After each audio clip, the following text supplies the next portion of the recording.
oil prices through the floor, President Maduro hoped cashing in his country's gold reserves instead might be a better bet.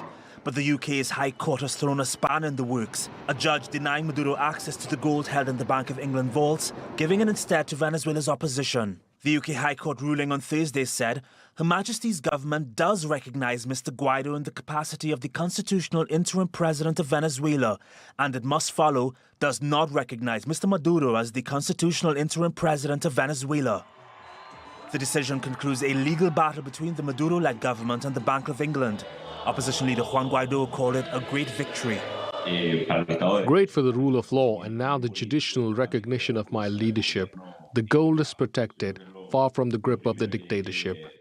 The vice president describing the decision as a sham. It's an absurd, erroneous and outlandish decision, when in a court of law, one tries to validate a situation as crazy, outrageous and mind-boggling as a deputy who proclaimed himself president of a country to seize the community's resources. The UK High Court ruling is a serious blow to Maduro's government, which says it needs the gold to purchase food and medicine. The country is waist-deep in an economic crisis. It's rich in oil, but US sanctions prevent it from exporting. President Maduro had decided on Monday to expel the European Union ambassador from Caracas after the EU sanctioned several Venezuelan officials last week. He backed down after the British High Court ruling, but remained defiant.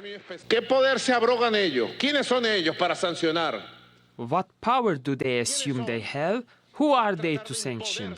Enough of the European colonialism against Venezuela, of the persecution against Venezuela. It's enough. Maduro says Venezuela also needs the gold to fund the country's fight against COVID-19. He believes Guaido is part of an ongoing scheme to prevent the government from fixing the economy. Maduro's appealed the ruling. If granted, the London Court of Appeal would hear it in the coming weeks. Regan Naveen, TRT World.